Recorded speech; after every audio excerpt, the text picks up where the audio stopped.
হাজোৰ বামুণ্ডিত সমূহীয়া মৎস্য চিকাৰ জাকৈ জুলুকি লৈ বিলত নামিল ৰাইজ এতিয়া উৎসৱৰ বতৰ মাঘ মাহৰ পঞ্চমটো দিনতেই কামৰূপৰ হাজোৰ বামুণ্ডিত বিৰাজ কৰিছে উৎসৱমুখৰ পৰিৱেশ হাজোবাসীয়ে পালন কৰিছে সভাগণ্ডা উৎসৱ এই উৎসৱ উপলক্ষে বামুণ্ডিৰ বিলত সমূহীয়া মৎস্য চিকাৰ কৰিবলৈ জাকৈ জুলুকি লৈ বিলত নামিল শতাধিক ৰাইজ বিধে বিধে জালত পৰিল মাছ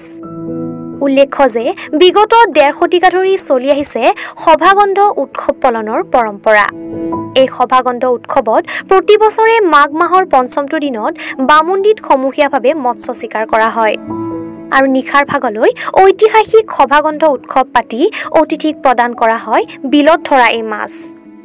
এই উৎসৱত অংশগ্ৰহণ কৰা সকলো লোককে মাছৰ লগতে সিধা হিচাপে আগবঢ়োৱা হয় চাউল খৰি মছলা হালধি নিমখ তেল পাচলি আদিকে ধৰি ভোজনৰ প্ৰয়োজনীয় সকলো সামগ্ৰী গাঁওবাসী ৰাইজে প্ৰতি ঘৰৰ পৰিয়ালৰ পৰা খৰি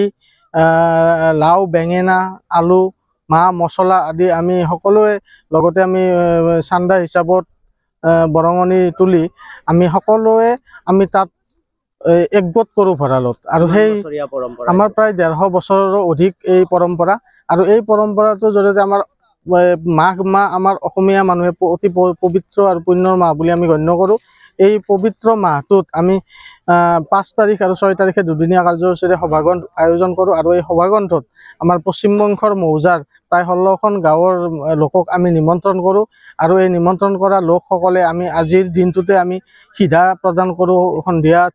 ঠিক ৫ বজাৰ লগে লগে আমি সিধা আৰম্ভ কৰি এই সিধা দান কৰা হয় সিধাত সকলোকে মাছ লাও আদি বেঙেনা আদি সকলোৱে দিয়ে আৰু আজি আমি দিনৰ ভাগত আমি আমাৰ যি বিল ৰাজহুৱা সৰোবৰ আছে সকলোতে আমি মাছ মাৰোঁ ৰাইজে একত্ৰিত হয় আৰু সেই মাছসমূহ আমি ৰাতিৰ ভাগত আমি সকলোকে বিতৰণ কৰি দিওঁ আৰু যিসকল নিমন্ত্ৰিত বাহিৰৰ লোক আহে তেওঁলোকক আমি এই সিধা দিয়া আমাৰ পৰম্পৰা আছে আমাৰ অতিথি দেৱ ভৱ বুলি আমাৰ এটা সংস্কৃতত বাক্য আছে আৰু এই বাক্যটোৰ দ্বাৰা আমি অতিথি অসমীয়া জাতি যে আমি অতিথি পৰায়ণ হয় সেই এটা সুন্দৰ নিদৰ্শন আমি একত্ৰিত হৈ গাঁওবাসীয়ে দি আহিছোঁ হয় ইয়াত আমাৰ গাঁৱৰ জ্যেষ্ঠ কনিষ্ঠ সকলোৱে একগোট হৈ ইয়াত মাছ ধৰা কাৰ্যসূচীত আমি সকলোৱে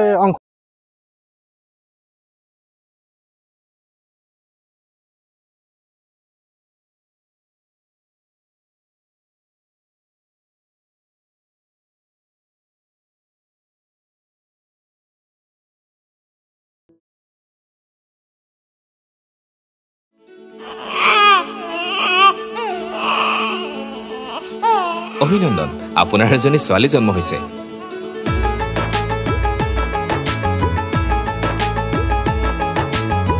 লাহি পাহি এজনী পৰি